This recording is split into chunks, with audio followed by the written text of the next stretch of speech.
podcast where we talk about anything and everything from faith, finance, and fitness to things that life throws at us. And guys, before I introduce our next guest, I would just ask if you're on YouTube. We're close to 1,000 subscribers. So subscribe, do what you got to do. Same thing for Spotify. If you could just follow us and rate us there. And if you could just also do the same for Apple Podcasts, it would be greatly appreciated. Go check out the Instagram at Bogan Everywhere Podcast. And with that said, I would like to introduce someone who I don't even know where to begin. She's accomplished so much. She's done so much, and she's still doing so much. She's an alumni from University of Miami. She is someone who is going to come out with a new book. She's someone who has a podcast, Play Where Your Feet Are podcast. She's the host, and she's a TV broadcaster as well for Miami Hurricanes. Cameron Dobbs, thank you so much for coming on the podcast. Yes. Oh my goodness. I am so pumped to be on today. I didn't realize you guys were so close to 1,000 or almost over 1,000. So congrats on the success you've had. It's truly an honor to be with you tonight, and I'm excited for the conversation. Thank you so much. I appreciate it. Same here. And so Cameron, I don't know how familiar you are with the podcast, but something I want to ask you that I ask all my guests is, what is something you would say to your 18-year-old self?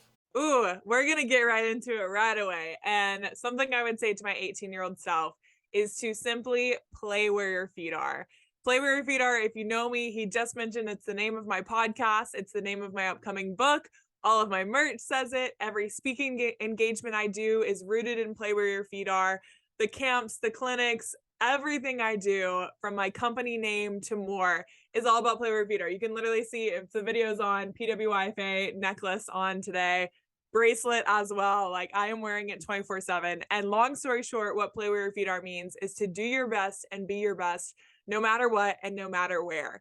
And it's committing to living a life full of living in any and all circumstances. And so it is understanding that every position you're in has purpose and it has impact, no matter what that position might be. Wherever your feet are, there is purpose, there is impact, whether you like where your feet are or not. You can have those big, long goals to get you down the road, but it won't start anywhere unless you start by playing where your feet are. Playing where your feet are and doing your best also gives yourself the grace to realize that one day your best might look different from your best another day. But if it's your best, then that's your best. And that's the motivation to set your foot forward every single day by playing where your feet are, doing your best and being your best no matter what, no matter where, and pursuing a life full of living in any and all circumstances. That's something that has really hit me in this later half of my career in college and now into my real world experience. And I know that if I would have known that and really practiced that when I was 18, that would have changed my life back then as it did now, and probably would have saved me a lot of trouble too. Love that. That's so awesome. And that's so encouraging as well. And, that kind of reminds me, you saying that is a lot of times we're so focused and we're so strived on like the idea of when will it end, when will it end, when will it end. But sometimes we don't realize that sometimes as a believer, especially that pain, that thing that you're not wanting to endure is something you should endure, because that's where it helps you grow and that's where it helps you to also focus on the journey, not so much the end game. Oh, for sure. And so much of it too. I mean, I feel like, going back to, 18-year-old Cameron Dobbs I was an 18-year-old senior in high school, looking forward to my time going to the University of Miami to start my volleyball career in college. And I was pursuing my broadcast journalism degree and looking forward to all these great things. And I had can't wait at the top of my vocabulary, which isn't a bad thing to be looking to the future and excited for what's to come, because as always, the best is yet to come. However, I think I was stuck in this cycle of looking forward and never living in the moment. I, would even going to class and even going to practice, I'd wake up in the morning and I'd be eating breakfast, thinking about what assignments I had to do in school that day or what tests I had to take. I'd be taking my test, thinking about what I was going to eat for lunch. I'd be eating my lunch, thinking about what homework I had to do that night. I'd be doing my homework before practice, thinking about what is my practice going to look like? I'd be in practice thinking about the remaining homework I'd have to do when I got home. I'd be doing my homework thinking about what I was going to eat the next day. And it just goes on and on and on of this endless cycle of losing the moment you're in as you're looking forward too much. And so I think just reminding myself again to play where my feet are. Yeah, there's incredible things ahead, but there's also incredible things right now that God will put in front of you if you're intentional in the moment. And I think I missed some opportunities back in my high school days of thinking, oh, college is going to be so much better than high school, which for me, that was true. However, I think I could have found a lot more joy if I did better playing where my feet are back when I was 18. So let me ask you this. This is kind of a side note, but do you listen to Jeremy Camp? I do. Keep me in the moment. Come on. Amen. Oh yeah. That's funny. I love that. Yeah, I fangirl over him because I just love Jeremy Camp. But I do want to ask a little bit about your faith. So, obviously you're vocal about your faith. What was your upbringing like? Were you raised as a Christian? Did you recently, get into the faith? Like, what did that look like for you? Sure. I was born and raised in a Christian family, Christian home, Christian church, and Christian school. So pretty much out of the womb, I had a Bible put in my hand. I lived in the Bible Belt, living in Georgia, and I had grandparents that were ministers and Sunday school teachers. So really, faith was just implemented into my life from the get-go. And I really went through my entire life having pretty strong faith. I never really wavered. I was honestly kind of a goody two shoes, and I still think I am a goody two shoes, which plot twist or spoiler alert to anyone that ever has been called that.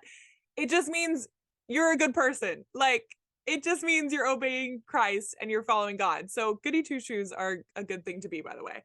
But I stayed on the straight and narrow path. I had temptations, obviously, but for the most part, I think that, again, my mind was just so set on I got to have good grades. I got to do well in school. I'm going to be a great volleyball player. I think I just was so focused on my future and I knew what was at stake that I never attempted to risking that or messing up. And granted, of course, I was not perfect. I messed up many times. I've sinned all the time. Like, I'm nowhere near perfect. But I never really had like a big rocky major faith story where I really abandoned God or anything like that. And through my senior year of high school, things got a little tough for me and my family. We joke about it now that it was really our year of unfortunate events. And it was back to back to back to back, one thing after another, from cars getting totaled to accidents happening to my grandma undergoing dialysis and having to move in with us, to our house being flooded, to moving in 4 houses in 4 months, to my brother having surgery, like on and on and on. I passed out, like had all these heart tests. I sprained both ankles at one time. Like, it was just crazy things one after another that were just hitting our family left and right my senior year of high school. And that year was really hard for me because it was just, again, thinking like, we're this great family and all this stuff is happening, kind of like the whole like why do bad things happen to good people type of deal. And it was really tough. And so when I went to the University of Miami in 2017, for me, UM was a little like rehab for me. And it was, if you think of it from an athletic standpoint of when you break a bone, if you heal it properly and you go through the right protocol and training to get back to the court or back to healing, if you do the right things the right way, oftentimes you're going to build that bone back stronger than ever before. And so for me, after my senior year of high school, I kind of felt like that was my faith. I had been broken down a little bit. I was pushed to my limits, but here I am now building back stronger than ever before and surrounded by a great community of Fellowship of Christian Athletes, of my Canes volleyball team, of my Metro Life Church here in Miami, of anyone and everyone that I was now meeting in Miami. I just felt so loved, secured, strengthened, challenged, pushed, and on fire for God. So coming to I was just lit up and I was excited. So for me, my faith had been really, really strong growing up. Like I said, born in a Christian home, Christian church, Christian school, and it really prepared me for what was to come in my collegiate career. Man, I love that. And I do want to ask as well, in the sense of your faith, just your practices, and not like in a ritualistic way, but more so spiritual discipline. What does that look like for you? Do you journal? Do you just read a book of the Bible during a certain period of time? What's that for you like? I think it always has changed for me as years go on, which I think is totally fine. I think I'm a creative person always. And so I continually change, I improve, I do different things in different seasons, depending on what my life might look like too. And so right now what I'm doing is I typically do my Bible study at night. I just like doing it. It's kind of like a debrief for me where I just get all my thoughts and things out of the way at the end of the day and be able to talk to God then. So I sit down at night before I go to bed. I have my Bible, I have a notebook, and I have a pen. and I go through and I read the corresponding chapter of Proverbs that goes with the day. So I don't even know what today's date is. October 27th, sorry. October 27th. So tonight I'm going to read Proverbs 27 because there's 31 chapters in Proverbs. So it corresponds perfectly with the months most of the time. And so I do that. And then I read, right now I'm reading through the Bible cover to cover again. And so I just usually read like 2 full pages of the Bible. So I'm just able to do a full flip of the page and go through whatever I'm on. Right now I am in Joshua. And so I'll read that tonight. And then I also do a prayer journal where I just write out all of my prayers. So that's usually like the last thing I do, and it's the longest thing I do. I'm naturally a writer, so writing comes easy for me. Talking comes easier for me, but I go in there, and I've learned over the years to not sugarcoat my prayers, to not, because it's talking to God. And so I'm going to talk to God like I'm talking to you right now.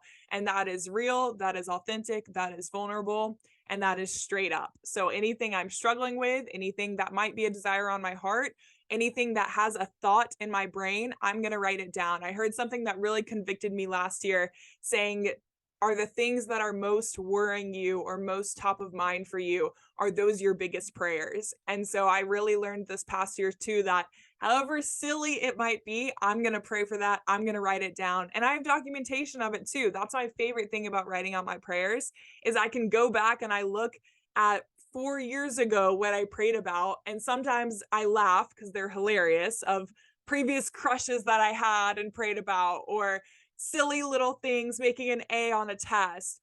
But then also they're going through the time I was severely concussed. And what did I write down then? Was I praying for my return to the volleyball court that, spoiler alert, actually never happened?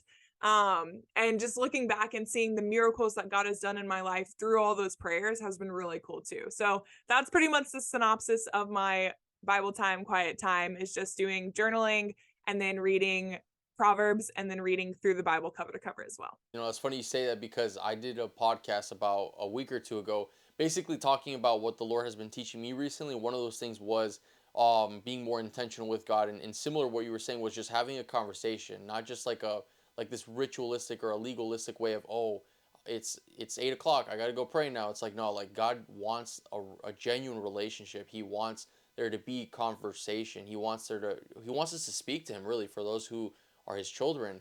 And I think we miss the mark on that sometimes because we think, oh, if I pray, oh, that's my time with God. And that can be true to a certain degree, but it comes down to the posture of your heart. And that's something that I definitely was convicted on as well, and that I struggle with. And I remember, speaking to one of my pastors, something he told me was like, dude, like, it's okay to be more transparent with God. Like, you don't have to act like you have your whole act together.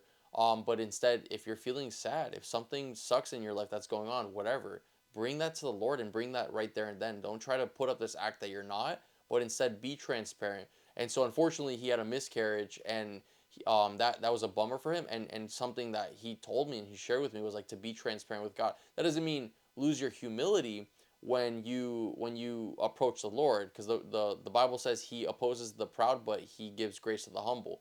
That's not what I'm implying at all. But when you're being real with God about how you feel, he cares about those small little details because he is a God who is meticulous. So that's kind of what it reminds me of when you say that. Yeah, so good. Totally agree. I do want to ask about a little bit of your career at UM.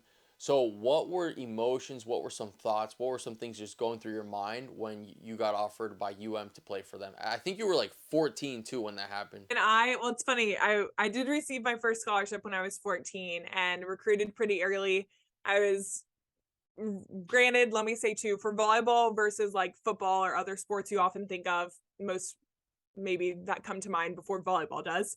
Other sports recruiting processes typically start a lot later. Volleyball started a lot earlier. Nowadays with NCAA rules, it starts about the normal junior year, as other sports do, intensively recruiting at least. But back in the day when I was playing, it was very early, and I was pretty talented, very heavily recruited very early. So yeah, I was getting offers before I was a freshman in high school. Super exciting. But Miami actually came in pretty late in my recruiting process. So Miami came in when I was about, I think, 15 years old. And it was closing into when I was almost 16, ready to make my decision on where I was going to commit to school. And I was at a point where I was just calling coaches who had been interested in me and asking them, hey, like, I'm looking to make my decision and commit soon. I just want to see, where are you at? Give me clarity. Where do I stand on your list? And what are your thoughts moving forward? I was very straight up with them. I wanted clarity from everyone because I wasn't messing around and I was ready to make a decision. And during that time, I called Miami and I told them, I've seen you at my court some. I know you've had some interest in me, but really don't know your level at all. And they end up telling me, yeah, we want to offer you. And I just was like, oh, okay. So I should probably come and meet you guys officially and get on campus and see what you guys are all about. And from there on, I went and visited in the summer, ended up falling in love the minute I stepped foot on campus. If you've ever been to it is literally a resort. I love the city of Miami. Coral Gables is stunning, which is where the campus actually is. And I got in the comm school. I got to tour the studios. I fell in love with the coaching staff. The program had such an excellence to it. The coaches knew how to win. They've won before, both themselves as players and as coaches. And I knew it was a place that I could be a perfect fit for it, but it was also going to be a perfect fit for me.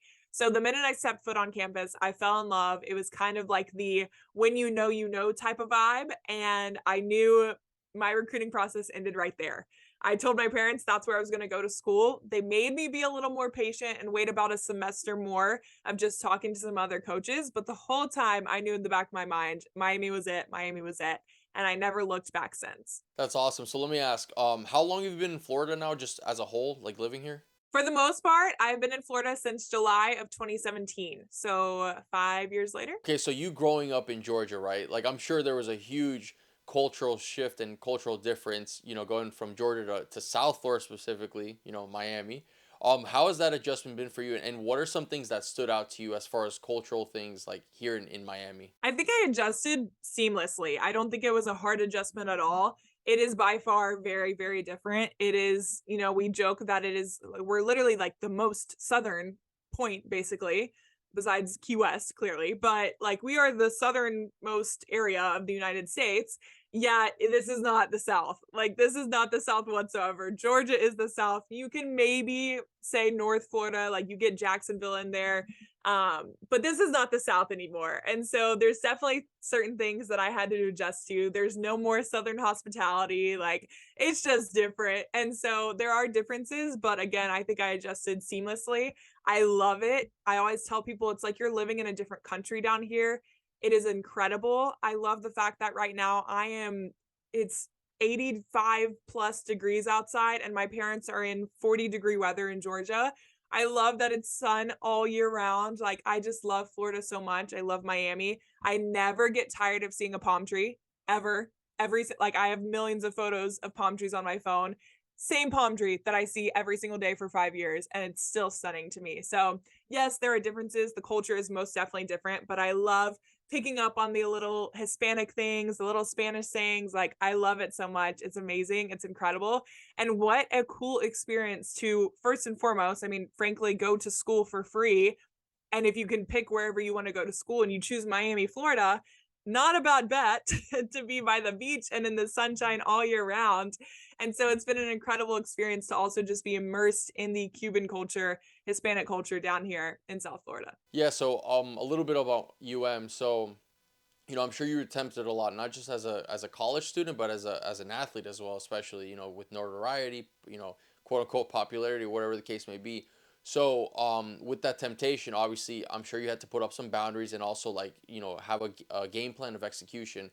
What were some actions, what were some steps you took to make sure as a believer, you didn't look like the world, but you truly stood out, giving your faith in Christ, with whether it was accountability or just, stepping away from certain settings. What did that look like for you? Sure. I think once again, kind of going back to high school Cameron Dobbs, I've always been just a goody two shoes. And really on top of that, I'm just a no nonsense type of person. Like in anything that I do, I don't mess around. I just don't really go for nonsense. And I've learned though to balance, cutting everything out versus enjoying life. And Jesus sat with sinners. Like there's some leeway, and I can get into that more. Don't twist my words here. But I just didn't put myself in positions where my faith was going to be compromised. And that's kind of the bottom line of everything. Like I didn't go out to all the clubs. I didn't go out to parties. Like I walked by the frat houses today because I work at full time. So I was walking by the frat houses to go to my car today. And I was literally just walking by thinking like, I wonder what like the inside of a frat house looks like. And it's just like dumb things like that. But like I've never been in one. I never went to a frat party. Granted, I was also a college athlete that was very serious about trying my best to get sleep. I was a straight A student. I had a very beautiful resume that on Friday nights, if I was, after a volleyball game, I was going to bed because we had practice in the morning. And on Saturdays, I was going to bed because we had a match on Sunday and we had practice on Saturday as well. And I was doing homework whenever I could catch a break. And then in spring, I was doing UMTV on Friday night. So not only did I not put myself in places where my faith was going to be compromised, but I also just actively put myself in places where my life would be challenged and improved. And so there were nights though, like I had the best roommates ever, and one of them was a Christian and one of them was not, as for a bulk of my career at UM. And so we would go to dinners, we would go hang out, like we would have pre-games at our place, and I would dress up and look cute and take photos with them, and then they would leave and go to the club, and then I would go to bed or I would do homework. And it's just, I think you just have to be really disciplined. There's not going to be anyone around you in those certain situations that are going to say, hey, yeah, like you do stay home. Like, no, you gotta be good with your faith. No one's going to say that. They're going to encourage you to come out. They are going to tempt you, like you said. But it's also, I think, getting a good circle of friends around you, because even now I think of the people that I hang out with and the people that are my closest friends, most of them are all Christians. Like I have, yes, obviously non-Christian friends. I hang out with a lot of non-Christians as well. I work with a lot of non-Christians. However, my closest tight-knit group are Christian people. And they say, look at your closest 5 friends and that's who you're going to become. And so I am going to become best friends with Christians. That's what's going to happen. My circle is surrounded by people who I go to church with. And I always laugh because we'll go out and we'll be at a costume party, or we'll be out line dancing till 1 a.m. on a Saturday night and having a good time of our lives. But we're also praying before we eat our French fries. And then we're talking about who are we carpooling with in church in the next morning.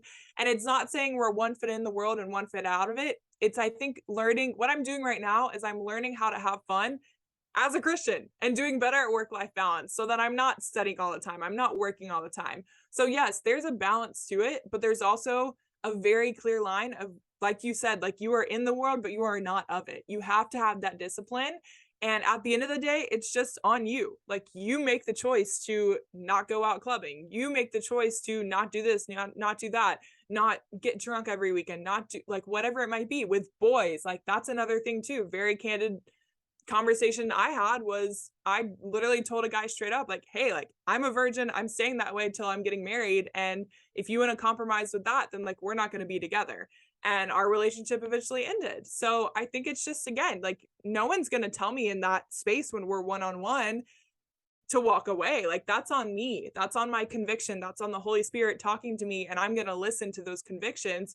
So it's just having that mindset of not doing anything, no nonsense, and you have to be dedicated to it. I'm a very motivated person in general, so that's not going to shift when it comes to my faith either. I love that. That's so cool and that's so awesome, because there is this misconception, oh, if you're Christian, you don't like to have fun. It's like, no. Now hold on a second.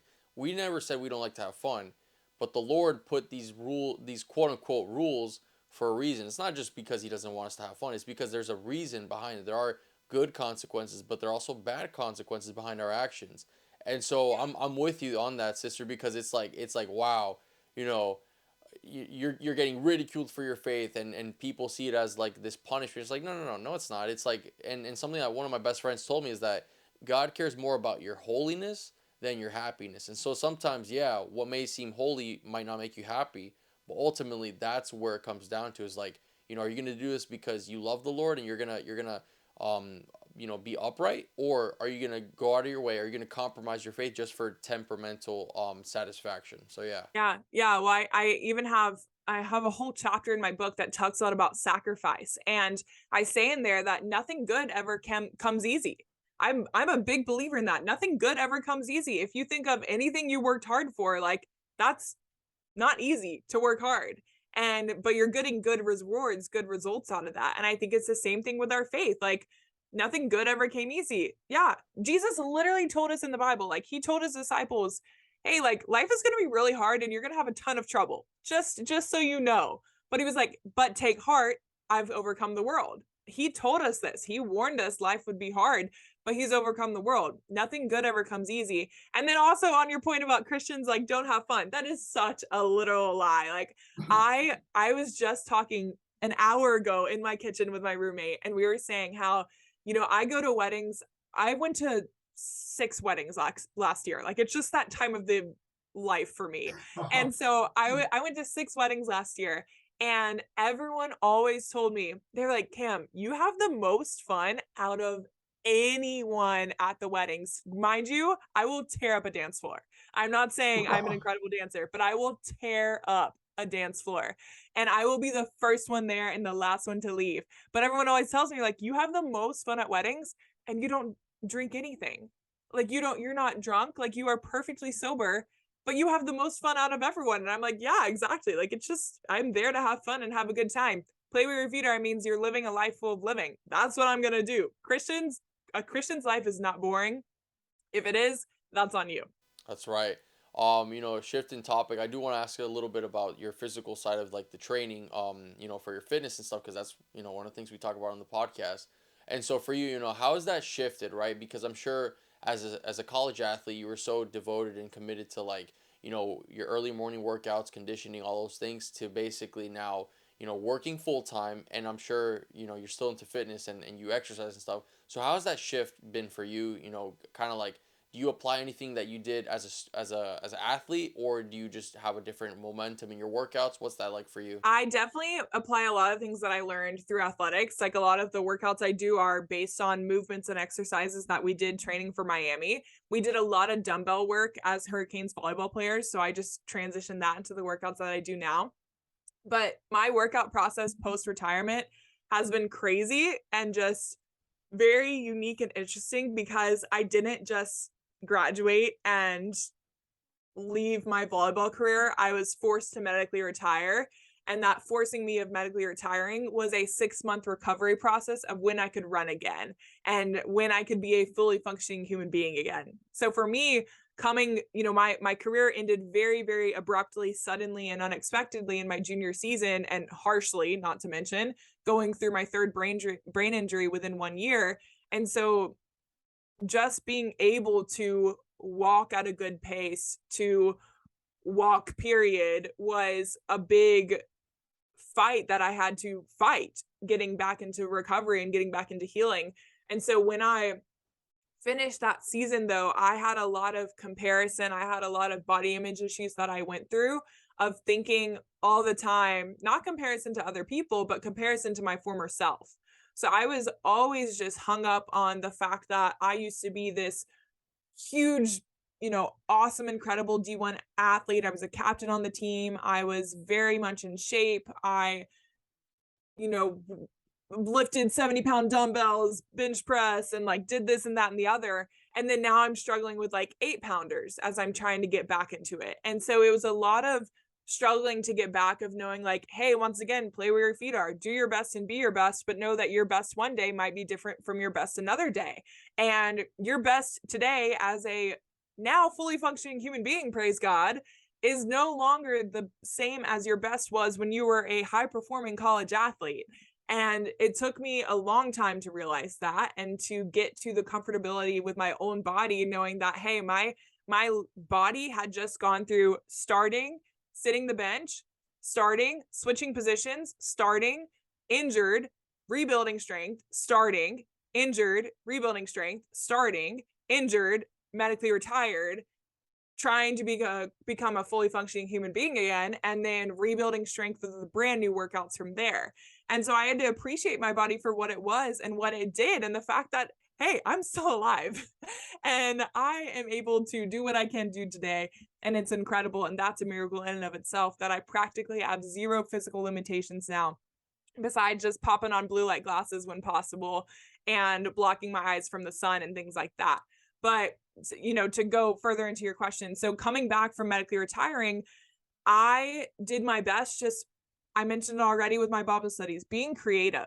And I found things that I really loved. I ended up getting sponsored by a boxing gym here in Miami, and I boxed for about 6 months, and it was so fun and I loved it.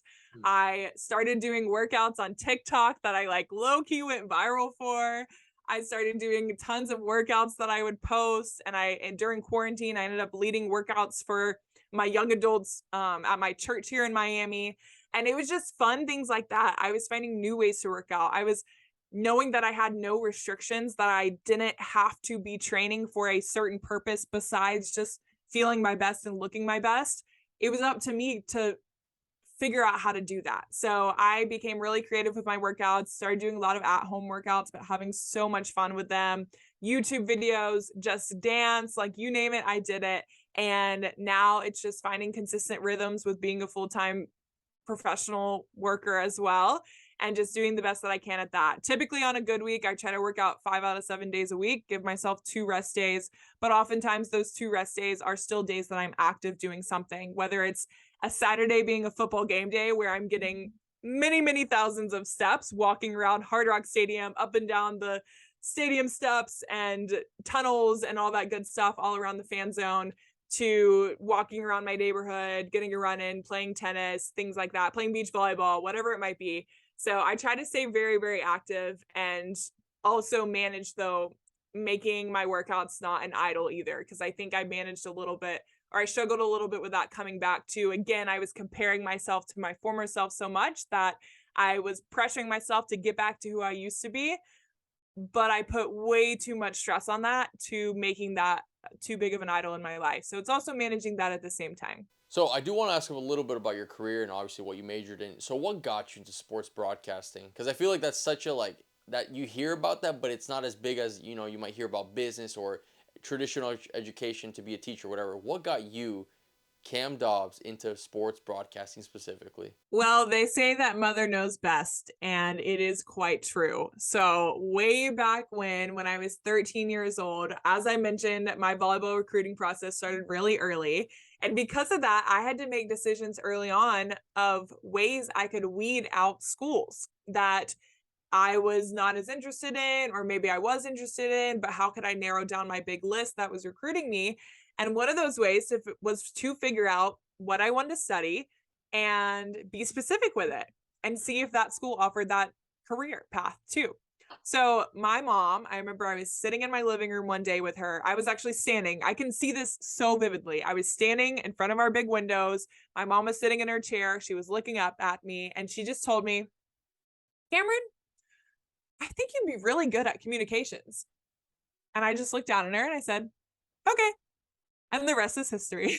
So from the time I was 13 years old, I started noticing anytime I saw a female on ESPN, on SportsCenter, on SEC Network, on ACC Network, whatever it is, anytime I saw a female reporter on TV, I took note. I followed her on Instagram. I started following her around, seeing what she was doing, where she was working, seeing her career grow. Whenever I'm at a football game, I find a sports reporter, I introduce myself, I talk to them. I remember years and years ago, back when I was probably 14 years old, I went and found Maria Taylor when she was no one yet. I thought she was awesome. She's a role model to me back then, but she was no one as she is today. And I introduced myself to her, got a photo with her. She's from Atlanta. We had similar volleyball stories and just connected. So back when I was 13, my mom told me I'd be good at it.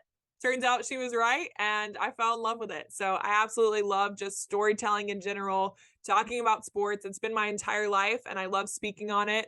I love now, after going through everything I've gone through as well, sharing much more than statistics and free throws and field goals and first place trophies. I try to highlight really perseverance stories and passions and personalities of the athlete, showcasing that they're more than an athlete, and they're a student, they're an athlete, but they're also a human too, and showcasing what makes them a human, what do they do outside the sport and what makes them so special. That's awesome. I love that. And, I do want to ask as well, in a sense of your podcast, what got you to start to do a podcast? So, for me, I'm a conversationalist, if you couldn't tell. And so one of those things for me was just the fact that I love hearing people and their stories and kind of like where they come from in context, and especially when it's faith-based. And I just one day I listened to a lot of podcasts, and one day I was like, I can do this too. I don't know why I'm just listening. I can also actually start one. So it did take a process. It did take a while, but eventually I went public. I did what I did. And so for you, what's your story? Like, what got you to do that to begin with? I had a similar story in a sense of hearing other podcasts, loving to listen to podcasts. And for me, what really started it all was I hopped on a podcast, I think in December of 2019, I believe is when it was. December, that's not right. Maybe December 2020. Date's a little shaky, but I hopped on a podcast and I was a guest and I was telling my story, and they were asking me about going through medically retiring. What was that like? Sharing things about it. And at the end of the podcast, I actually told them, I don't think he even asked, but I just told him, hey, my best piece of advice is to play where your feet are. Mind you, I haven't said these words probably ever in my life, but I had heard them from my mother. Again, mother knows best. Growing up my entire life, because my parents were those parents who every volleyball tournament, practice, anything and everything I was going through, they had that parental pep talk ready to go. And so when I was getting out of the car right before I got out, they were giving me tidbits of wisdom, words of advice, like different things. It's a tryout, do your best, this and that and the other, like work hard, play hard, whatever it is. And my mom would always say, play where your feet are. And during the time growing up, that went in one ear and out the other. But for some reason, after, which I know the reason, God, but for some reason, eventually that really hit me once I medically retired. The meaning of it all, how it impacted my life, the fact that I was doing that most of my life, but now I had a huge intentionality to do just that. And so I mentioned it on this podcast. When I said it, the guy who was interviewing me lit up and wrote it down immediately and said it was so good. We're going to use that as the clip for social media. And from then on, it just kind of started the snowball effect of me being a podcast guest and going as a podcast guest on different appearances, podcasts, speaking engagements, things like that. So the word spread about Play Where Your Feet Are, the word spread about my story. I was doing different things with it. And we started thinking, my mom and I, she told me, and you'll hear my mom is in a lot of my life story, but she told me, she's like, I think you could kind of make something out of this whole Play Where Your Feet Are thing. And we started thinking more about it, thinking of ways we could put into what I was already doing. And podcast was something on the list. Book was also something on the list because at the time I was actually writing a book, totally different title. I wasn't very committed to it as a whole, but I had written some chapters and had a lot of content down. And so I eventually revisited that, realized that all the chapters I had written about confidence, waiting seasons, vulnerability, relationships, it all tied in together with Play Where Your Feet Are. So I ended up rewriting those book chapters and flipping that to Play Where Your Feet Are. And again, on that list was merchandise and the book, the podcast. And during my grad year at Miami, I actually took a podcasting class. So it was a podcasting class in my grad program. You learned how to do a podcast. Our assignments actually were to produce podcasts on different topics, and we were given assignments to cover in the reporting field. So I started a podcast through that and learned how to run it. So after that class, I realized I have all the tools to do this. I have the equipment. I know the systems. I know how to distribute this. I know anything and everything I need to do to at least get started. By no means is it perfect, but I can at least get started with what I know.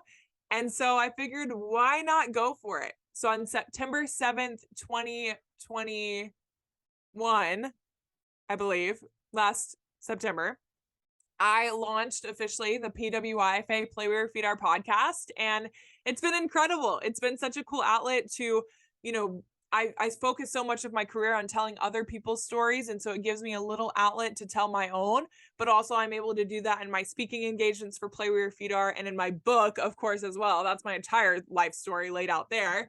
But it also offers the incredible opportunity, like you said, to have these awesome conversations with awesome people.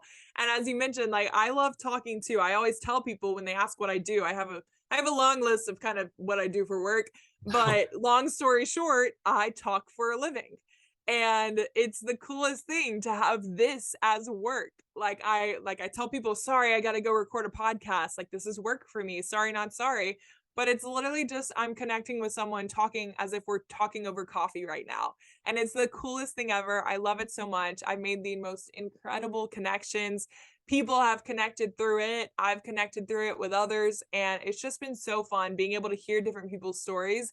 And specifically for my podcast, Play Where Your Feet Are, to have so many different people of walks of life, of faith, of religion, of occupation on the podcast, sharing how they play where their feet are, because it really does transcend all things. It goes to anyone and everyone. It can be related to all aspects, all ages, all genders, all phases of life, and all religions too. And so it's been a really cool place to cultivate an awesome culture on the podcast of just talking how we are all intentional with what we're doing. We're doing our best. We're being our best no matter what, no matter where. We're pursuing a life full of living, and we're doing that by playing where our feet are. So the podcast has been awesome. We are on season 2. We are on year 2, and it's only going to get better from here. So it's so incredible. It's an Ephesians 3:20 thing that God has just done incredibly more than I could ask for or imagine. Brought the best people into my life, and it's just been a blast. So the best is yet to come with it, and it's been pretty good so far. So that's saying a lot. So one more question about the podcast, and then I do want to move on into other interesting conversations. What can we expect from your new season 2, and also when does it come out? So season 2 is already out. That's the best thing. We're going now. And today we had episode 3 of season 2 drop. We have had so far, we started off this season with a business owner, which is really cool. She has her own shop. It's called Wendy Drew Boutique. She is a complete entrepreneur, boss lady, and actually a former University of Miami grad who graduated from the comm school, did sports reporting for years, and then during COVID switched her career, launched her boutique, and she is now thriving, like up to 17,000 followers and growing every single day. Absolutely killing the game. And she was really cool to just hop on as someone who's an entrepreneur and running a small business, which is actually growing into a big business really quickly. And so she's been incredible. We had Mo Hassan, who's the quarterback for USC, University of Southern California, the Trojans. So he is on that team. He has a crazy, incredible story of fighting with injuries and perseverance.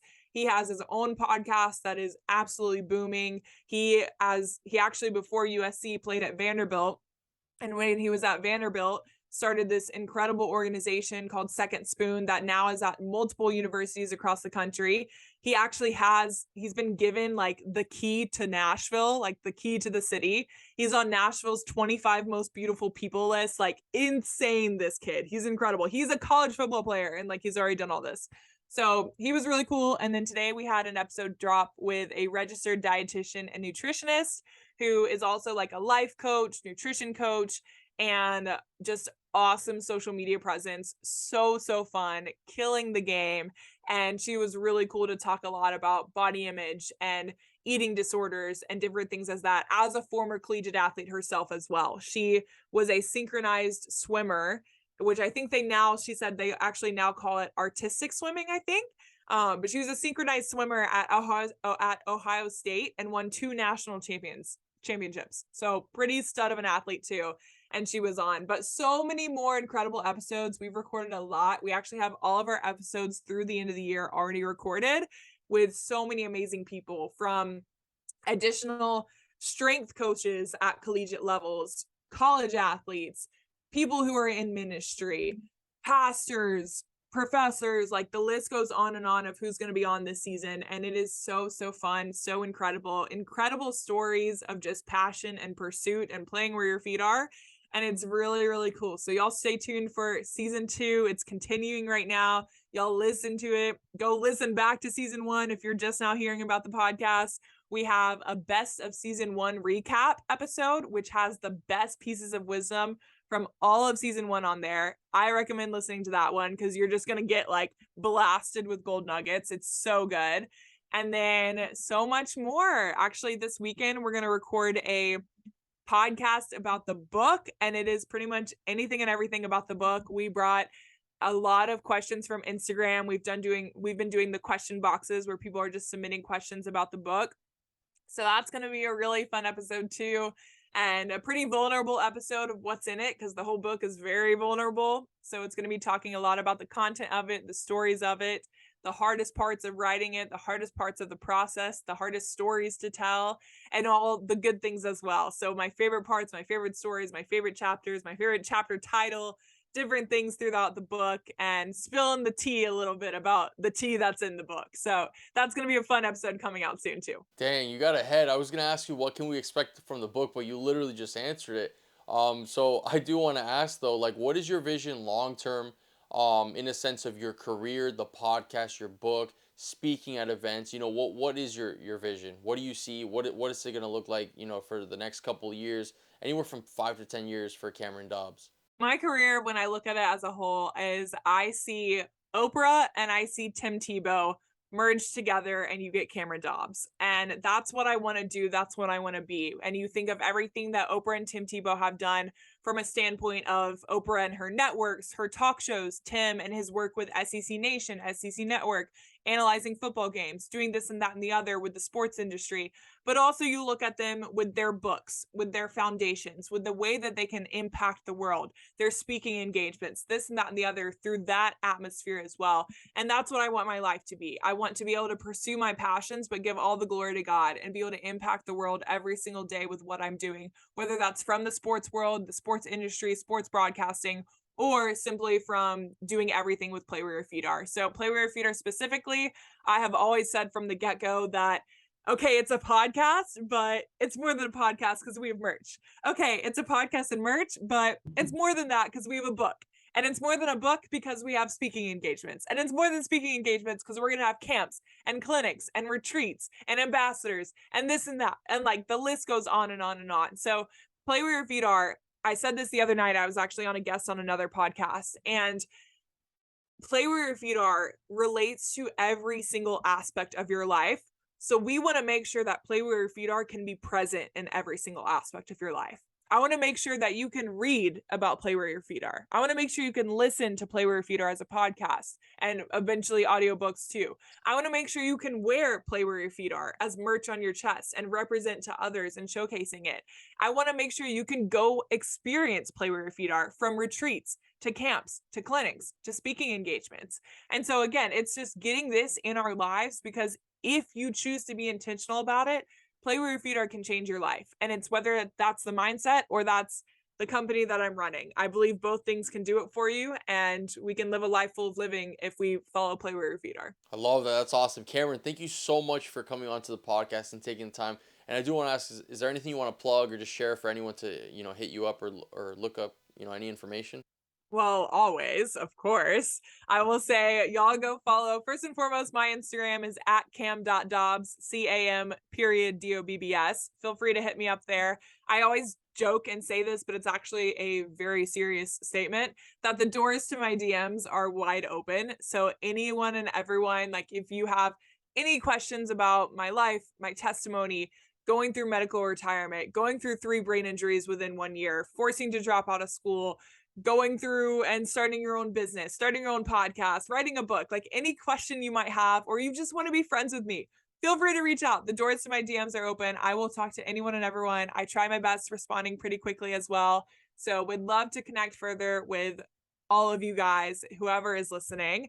And then everything that I'm doing with Play Where Your Feet Are is at Play Where Your Feet Are on Instagram. I recommend you going and finding us on IG first, and then all of our links in our bio.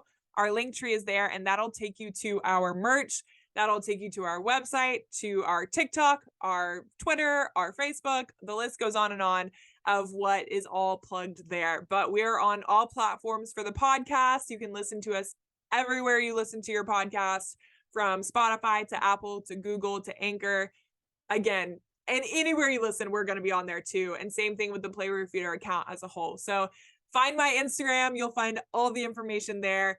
find Play Where Your Feet Are. You'll find all the information there as well. So hit us up on all social media and connect with us further, because that's what we're building, a community. We don't care if we just, have 1 million followers, but no connection with the actual community. We want to stay connected with you guys. So feel free to reach out and we will connect. Thank you so much, Cameron. Of course.